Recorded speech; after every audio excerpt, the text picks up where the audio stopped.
ನಮಸ್ಕಾರ ಸ್ನೇಹಿತರೆ, ಇವತ್ತು ನಾವು ಸವಿ ಕನ್ನಡ ಭಾಗ 1 4ನೇ ತರಗತಿಯ ಕನ್ನಡ ಪಾಠ ಬುದ್ಧಿವಂತ ರಾಮಕೃಷ್ಣ ಪುಟ 16 ಈ ಪಾಠದ ಪ್ರಶ್ನೋತ್ತರಗಳನ್ನು ನೋಡೋಣ. ಪಾಠ 2 ಬುದ್ಧಿವಂತ ರಾಮಕೃಷ್ಣ 4ನೇ ತರಗತಿ ಸವಿ ಕನ್ನಡ ಪುಸ್ತಕದ ಅಭ್ಯಾಸ. ಒಂದೊಂದು ವಾಕ್ಯದಲ್ಲಿ ಉತ್ತರ ಬರೆಯಿರಿ. ಕೃಷ್ಣದೇವರಾಯನ ಆಸ್ಥಾನಕ್ಕೆ ಬಂದವರು ಯಾರು?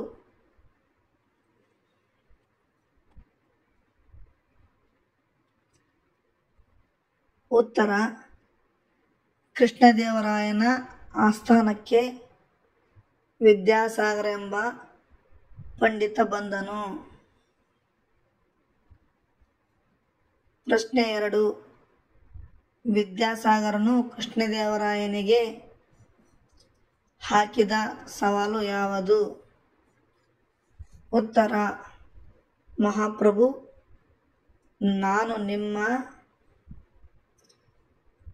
ಆಸ್ಥಾನದ ಪಂಡಿತರೊಡನೆ ವಾದ ಮಾಡುತ್ತೇನೆ.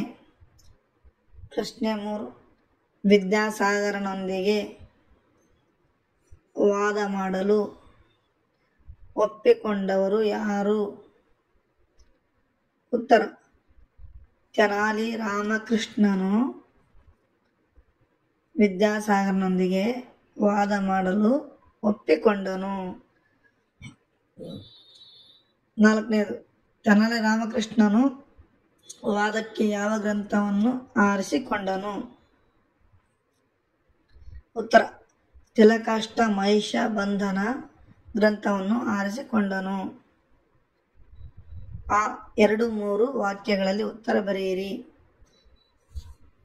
1ನೇದು, ವಿದ್ಯಾಸಾಗರನು ಕೃಷ್ಣದೇವರಾಯನ ಆಸ್ಥಾನಕ್ಕೆ ಏಕೆ ಬಂದನು? ವಿದ್ಯಾಸಾಗರನು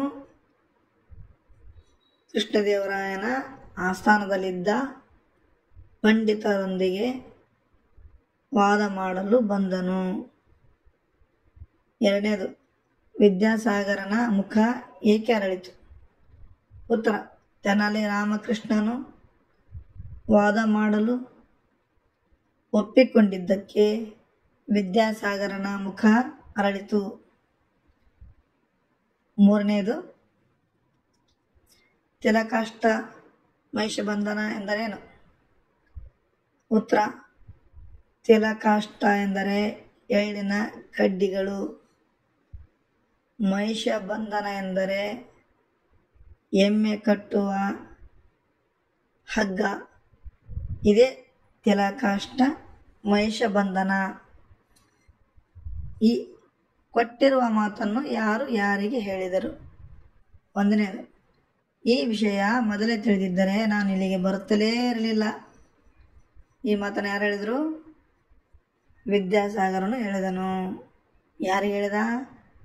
ಕೃಷ್ಣದೇವರಾಯನಿಗೆ ಹೇಳಿದನು. 2ನೇದು, ಯಾವುದನ್ನು ಬೇಕಾದರೂ ಆರಿಸಿಕೊಳ್ಳಿ.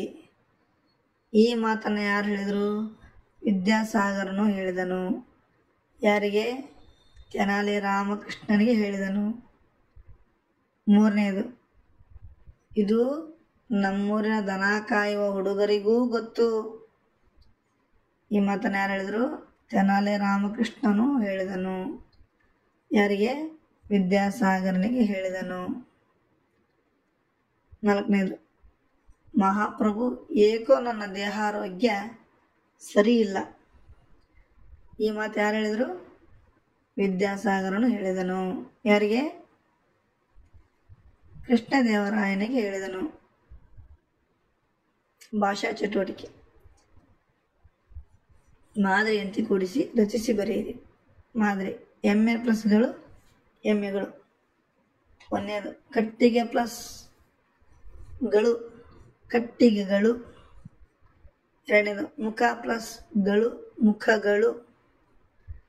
3ನೇದು, ಗ್ರಂಥ ಪ್ಲಸ್ ಗಳು ಗ್ರಂಥಗಳು. 4ನೇದು, ಕಣ್ಣು ಪ್ಲಸ್ ಗಳು ಕಣ್ಣುಗಳು.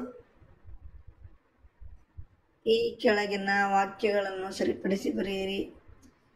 ನಾವು ಶಾಲೆಗೆ ಹೋಗುತ್ತೇನೆ. ಇದನ್ನು ಸರಿಪಡಿಸಬೇಕು. ನಾವು ಶಾಲೆಗೆ ಹೋಗುತ್ತೇವೆ. ಎರಡನೇದು, ಶೀಲಾ ಕತೆ ಬರೆಯುತ್ತಾನೆ ಅಂತ ಇದೆ. ಇಲ್ಲಿ ಶೀಲಾ ಕತೆ ಬರೆಯುತ್ತಾಳೆ ಅಂತ ಬರೀಬೇಕು. ಮೂರನೇದು, ಇಂದು ಮಳೆ ಬರುವ ಸಾಧ್ಯತೆ ಇವೆ ಅಂತ ಇದೆ. ಇದರಲ್ಲಿ ಇಂದು ಮಳೆ ಬರುವ ಸಾಧ್ಯತೆ ಇದೆ ಅಂತ ಬರೀಬೇಕು. ನಾಲ್ಕನೇದು, ನಮ್ಮ ತರಗತಿಯಲ್ಲಿ ಹುಡುಗ ಇದ್ದಾರೆ ಅಂತಿದೆ. ನಮ್ಮ ತರಗತಿಯಲ್ಲಿ ಹುಡುಗರು ಇದ್ದಾರೆ ಅಂತ ಬರೀಬೇಕು. ಕಾಡಿನಲ್ಲಿ ಮರಗಳು ಇದೆ. ಉತ್ತರ ಕಾಡಿನಲ್ಲಿ ಮರಗಳು ಇವೆ. ಬಳಕೆ ಚಟುವಟಿಕೆ, ಇಲ್ಲಿ ಒಂದು ಕವನ ಕೊಟ್ಟಿದ್ದಾರೆ. ಇಲ್ಲಿ ಕೋತಿಯ ಬಗ್ಗೆ ನಿಮ್ಮ ಪುಸ್ತಕದಲ್ಲಿ ನೋಡ್ಕೊಳ್ಳಿ. ಕೋತಿಯೊಂದು ಬಂದಿತು, ಮಡಿಕೆಯನ್ನು ತಂದಿತು, ಅಂಗಡಿಗೆ ಹೋಯಿತು, ಬೇಳೆ ಬೆಲ್ಲ ತಂದಿತು, ಒಲೆಯ ಮೇಲೆ ಇಟ್ಟಿತು, ಪಾಯಸವನ್ನು ಮಾಡಿತು, ಸೌಟು ಇಲ್ಲದಾಯಿತು, ಬಾಲ ಹಾಕಿ ತೆರವಿತು, ಬಾಲ ಸುಟ್ಟು ಹೋಯಿತು, ತಾನು ಅಳುತ್ತಾ ಕುಳಿತಿತು ಅಂತ ಈ ಥರ ಇದೆ. ಇದರ ಒಂದು ಶೀರ್ಷಿಕೆ ಅಂತ ಬರೀಬೇಕು. ಅದಕ್ಕೆ ಕೋತಿಯ ದಡ್ಡತನ ಅಂತ ಬರೀರಿ. ಇಲ್ಲಿ ನೋಡ್ರಿ, ಸಂಭಾಷಣೆ ಓದಿ ಕಥೆ ರೂಪದಲ್ಲಿ ಬರೀಬೇಕು. ಇಲ್ಲ ಸಂಭಾಷಣೆ ಕೊಟ್ಟಿದ್ದಾರೆ ಮಂತ್ರಿ ಮತ್ತು ಸೈನಿಕರ ನಡುವೆ. ಮಂತ್ರಿ ಕೇಳ್ತಾನೆ, ಪ್ರಶ್ನೆಗಳನ್ನು ಕೇಳ್ತಾ ಹೋಗ್ತಾನೆ ಸೈನಿಕನಿಗೆ. ಆ ಸೈನಿಕ ಉತ್ತರ ಕೊಡ್ತಾ ಹೋಗ್ತಾನೆ. ಅದನ್ನು ನಿಮ್ಮ ಪುಸ್ತಕದಲ್ಲಿದೆ, ಅದನ್ನು ಓದಿಕೊಳ್ಳಿ. ಓದಿಕೊಂಡು ಈ ರೀತಿಯಾಗಿ ಅದನ್ನು ಕಥಾರೂಪದಲ್ಲಿ ಬರೀಬೇಕು. ಇಲ್ಲಿ ನಾನು ಅದನ್ನು ಕಥಾರೂಪದಲ್ಲಿ ಬರೆದಿದ್ದೀನಿ. ಯಾವ ರೀತಿ ಬರಿಬೇಕನ್ನೋದನ್ನು ನೋಡಿಕೊಂಡು ಅದನ್ನು ಸಂಭಾಷಣೆಯಿಂದ ಕಥಾರೂಪಕ್ಕೆ ಕನ್ವರ್ಟ್ ಮಾಡಿರಿ. ಅದನ್ನು ಭಾಳ ಸರಳವಾಗಿದೆ. ಈ ವಿಡಿಯೋನ ನೋಡಿ ಪ್ರೋತ್ಸಾಹಿಸಿ. ಧನ್ಯವಾದಗಳು. ನಮಸ್ಕಾರ.